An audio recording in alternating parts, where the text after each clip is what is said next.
The Naxalite Insurgency, a protracted struggle. India, a nation celebrated for its democratic ethos and economic progress, bears the scars of a long-standing internal conflict, the Naxalite Insurgency. For over 5 decades, this armed rebellion rooted in socio-economic disparities has plagued various regions of the country. It has claimed thousands of lives and impeded development in affected areas. The insurgency's persistence underscores the deep-seated grievances that fuel it. Eradicating the Naxalite threat requires a comprehensive strategy that tackles socio-economic disparities. Roots of discontent, seeds of the insurgency. To understand the Naxalite insurgency, one must delve into the historical and socio-economic factors that have fueled its growth. The seeds of the conflict were sown in the post-independence era, as India embarked on a path of development that often bypassed its rural hinterlands. While urban centers experienced industrial growth and modernization, vast swaths of rural India, particularly those inhabited by tribal communities and lower castes, remained mired in poverty, illiteracy, and lack of access to basic amenities. Land ownership, a critical aspect of rural economies, remained heavily skewed, with large sections of the population landless or dependent on small, unproductive holdings. This uneven development led to growing resentment among marginalized communities who felt excluded from the fruits of India's progress. The Indian state, often perceived as distant and unresponsive to their plight, failed to address their concerns effectively. This created a fertile ground for radical ideologies to take root. The Naxalites capitalized on these grievances, offering an alternative vision of society based on communist principles. They tapped into the anger and frustration of marginalized communities, promising them liberation from oppression and a more equitable distribution of resources. The movement's rhetoric of armed struggle resonated with those who saw no other way to challenge the status quo. The Red Corridor, a land of contrasts. The Naxalite insurgency is concentrated in central and eastern India, known as the Red Corridor. This region, rich in resources, is home to some of India's poorest communities. Predominantly inhabited by Adivasis and Dalits, they face deep-rooted discrimination. Despite natural wealth, development benefits have bypassed the Red Corridor. Poverty, illiteracy, and lack of healthcare are rampant. This disparity fuels the Naxalite insurgency, exploiting the region's deprivation. Echoes of Naxalbari, the birth of a movement. The Naxalite movement traces its origins to a small village in West Bengal called Naxalbari. In 1967, a group of peasants inspired by Maoist ideology and led by Charu Majumdar and Kanu Sanyal rose up in armed rebellion against local landlords.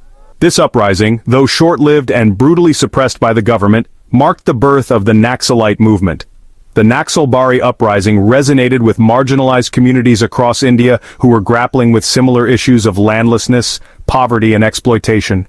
It inspired similar uprisings in other parts of the country, particularly in areas with a history of peasant movements and communist influence. The Naxalites, initially a faction within the Communist Party of India, Marxist, advocated for armed revolution as the path to achieving a classless society. They targeted landlords, moneylenders, and symbols of state authority, seeking to overthrow the bourgeois state and establish a people's government. Although the initial wave of Naxalite uprisings was crushed by the state, the movement's ideology continued to simmer beneath the surface. It found fertile ground in areas where socio-economic disparities were most acute and the state's presence was weak. Section 5. From Movement to Insurgency, a Growing Threat. Over the decades following Naxalbari, the movement gradually transformed from sporadic uprisings into a more organized insurgency. This evolution was marked by the formation of various Naxalite groups, each with its own leadership, ideology, and areas of operation. The 1980s and 1990s witnessed a surge in Naxalite activity, particularly in the Red Corridor. Groups like the People's War Group and the Maoist Communist Center emerged as dominant forces, expanding their influence in rural areas and carrying out daring attacks on government installations and security personnel. The Naxalites adopted guerrilla warfare tactics, operating in small mobile units and using the dense forests of the Red Corridor as cover. They extorted money from businesses, targeted infrastructure projects, and established parallel administrations in areas under their control. The Indian government, initially caught off guard by the resurgence of Naxalite activity, responded with a combination of force and development initiatives. However, the insurgency continued to grow, fueled by ongoing grievances, weak governance, and the Naxalites' ability to exploit local support. Section 6. Escalation and Response: A Bloody Stalemate. The early 2000s marked a particularly violent phase in the Naxalite insurgency. The movement reached its peak in terms of geographical spread, armed strength, and frequency of attacks. The formation of the Communist Party of India, Maoist, in 2004, through the merger of the PWG and the MCC, further consolidated the movement and enhanced its capabilities.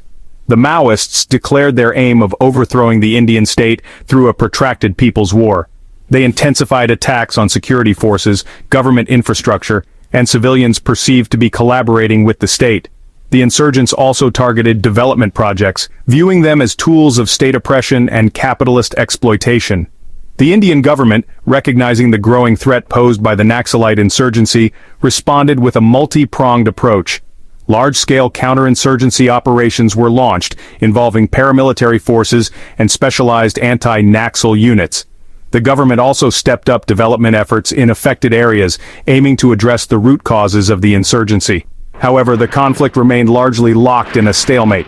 While security forces made some gains, the Maoists retained the ability to carry out deadly attacks and exert influence in remote areas.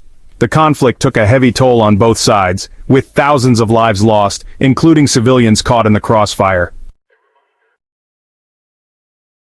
Section 7. A New Approach: The Samadhan Strategy. In recent years, there has been a shift in the Indian government's approach to countering the Naxalite insurgency. While security operations remain a key component of the strategy, there is a greater emphasis on addressing the socio-economic factors that fuel the conflict. The Samadhan Solution Strategy, launched in 2017, outlines a comprehensive plan to tackle the Naxalite insurgency.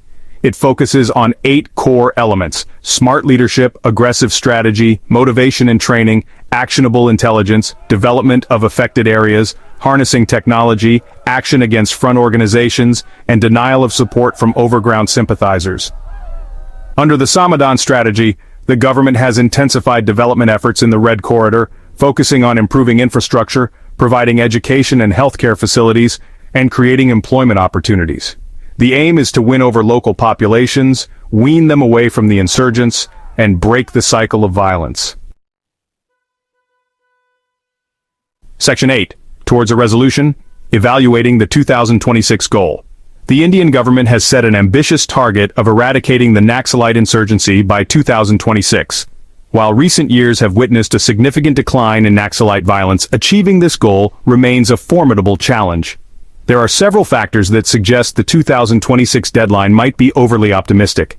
The Naxalites, though weakened, retain the ability to operate in remote areas and exploit local grievances.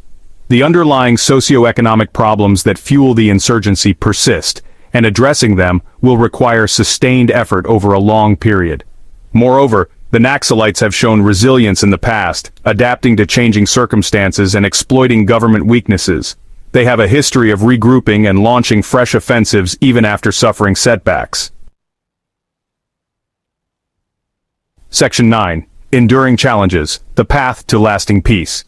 Achieving a lasting solution to the Naxalite insurgency requires a multi-dimensional approach that goes beyond purely military solutions.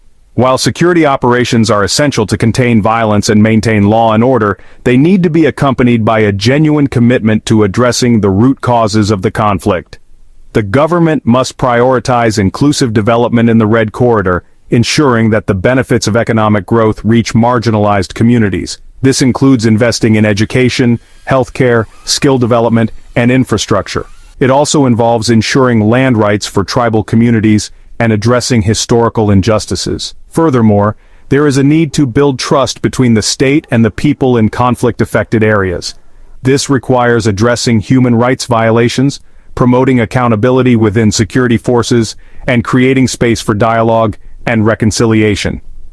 Ultimately, a lasting solution to the Naxalite insurgency lies in creating a society where all citizens have equal opportunities, feel a sense of belonging, and have faith in the state's ability to address their grievances. So hit that subscribe button, ring the bell for notifications, and let's turn the page on a new adventure together. Get ready to experience books like never before, only on VBook 360. Like, comment, and share to support the channel and keep the video magic alive. Thank you for stopping by. And remember, every video has a story, and every story deserves to be shared. See you in the next video.